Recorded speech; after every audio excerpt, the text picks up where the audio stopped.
Hey everyone, it's Liz here from the Nail Hub. Today I thought I would try doing a podcast in my office rather than in my filming studio. I've got my good old Yeti microphone that I actually started my podcast with almost, going on like probably 13 or 14 years ago. That sounds pretty crazy. No, it can't be that much. It's got to be 10. I'm going to say it's 10 years. I started my podcast 10 years ago because my husband actually told me that I should share my experience with opening a nail salon. I don't know if a lot of you guys know this, but I actually started in corporate America. I was a financial analyst and I also did electrical engineering in school, although I never worked in the engineering field per se, but I did financial analysis for a high-tech company. And I also did some commercial real estate stuff. I worked in a bunch of different jobs, just trying to find what I was interested in. And ultimately at the beginning, you need to just work, right? And make money. And I met Herman, and Herman is such a visionary kind of person. Herman is the kind of guy that always has, dreams going on and ideas, and he's always thinking very long term. I'm much more of the head down, get the work done, think about what we've got to accomplish today. I'm really good at executing things. So if you tell me, hey, this needs to be done by Friday, it'll be done tomorrow. You know what I mean? It's like, I'm really good at that. So together we're a very good team, I would say. But actually, the podcast was Herman's idea because even way back when, he was already listening to podcasts. Podcasts were already very popular. And as we were opening our salon, he told me, corporate America is just not what I want us to do. I was like, okay, that sounds like you get to just, do whatever you want. I was like, I literally just, married you. We're just starting out. What the heck? And he was like, no, I think you should leave your corporate job and I think we should start out on our own and do something on our own. I was like, whoa, okay. So you can imagine, for me, I was thinking I was going to be working at the same company for 40 years and I was going to, stick with what I knew how to do. And Herman really threw me for a loop with that. And I'm glad he did, because what we did was we opened up a salon and I learned so much from that experience. As a finance person, I knew what we needed to make. I knew what was going to make us successful. And so I started working on all of those things. We instituted a membership right away because I knew that cash flow was going to be really important for a brand new business. We really tried to set ourselves up for success. But of course, in the service industry, there's a lot of things that you learn. I mean, being in high tech and in corporate America is a very different experience than being in a service-based business. And so when I started this, I think it was 2012 when I finally left my job and I went and got my manicuring license and we opened up our salon that year.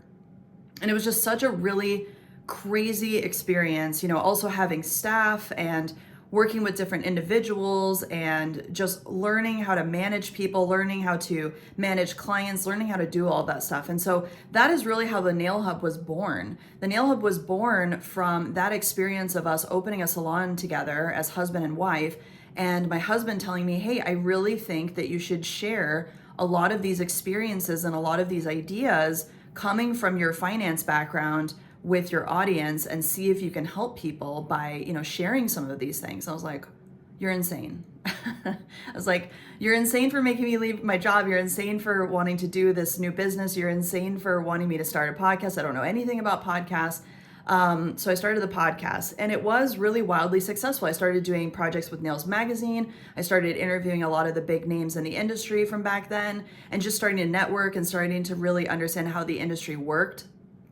And just like any business, right? I mean, I always say, if you're an entrepreneur, you could literally be selling anything. I could be selling popsicles. I could be, doing whatever. It's that entrepreneurial spirit that I think is really the common thread across every single business industry. And it's funny because I was, I've been reminiscing a lot about where I've been. I think, especially as you just get older, and also I think with the way things are right now, we've got it made. I mean, we still live in one of the best countries in the world, and, our problems are first world problems.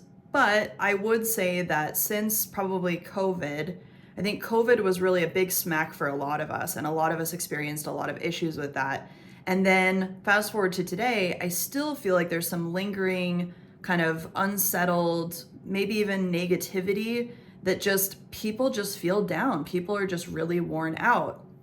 And so being an entrepreneur is even more difficult today than it was a few years ago. And the reason why I say this is because you out there, as nail professionals, you are what we would call solopreneurs. A lot of you are solopreneurs. You are people who work on your own and you're entrepreneurs. And that is something that I really think you should all be very proud of, because showing up every single day and continuing to push forward, even when you don't feel like it, even when you're tired. I mean, just the fact that you guys have the cojones to start your own business and to keep it going and to face adversity and to be a service-based business where you're giving all of yourself to other people. You're trying to bring joy to other people's lives, even when maybe your own life doesn't have joy in it. That is a very powerful thing.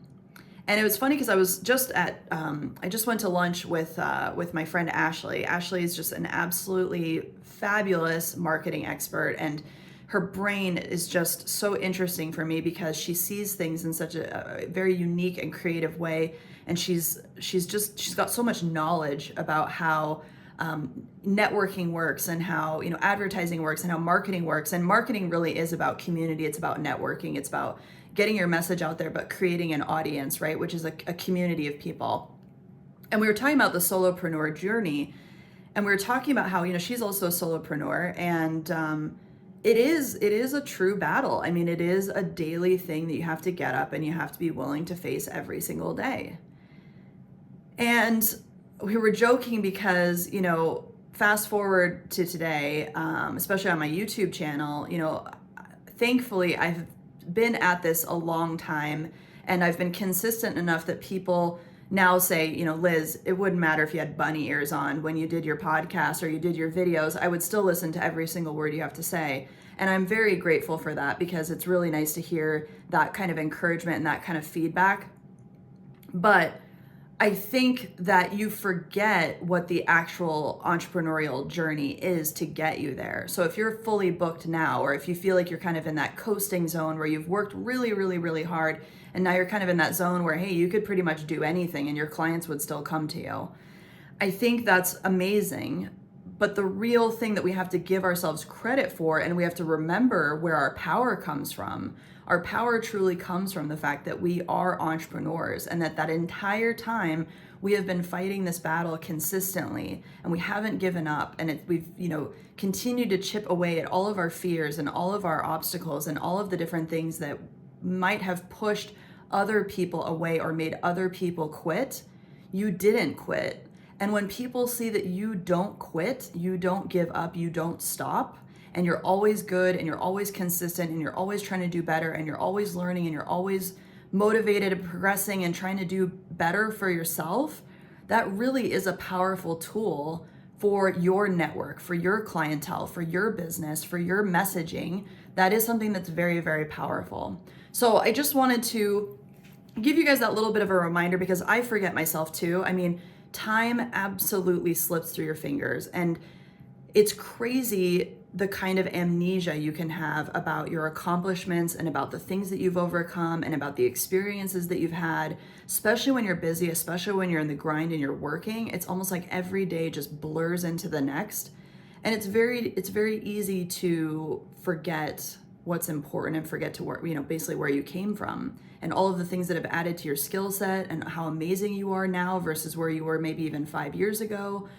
And even if you're feeling down this year, maybe last year was really hard for you, maybe this year is really hard for you. I've heard that from a lot of different business owners, that it's just a struggle to do what they used to do. It's just more difficult than it ever has been to do the same. And so they're having to really pivot and really rethink how they're going to do things in the future.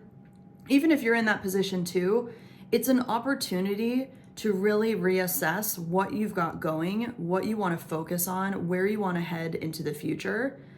And it still takes a lot of cojones to do that too. It takes a lot of cojones to sit there and go, hey, things aren't where I want them to be, but I'm going to do something about it, and I'm going to change, and I'm going to move forward.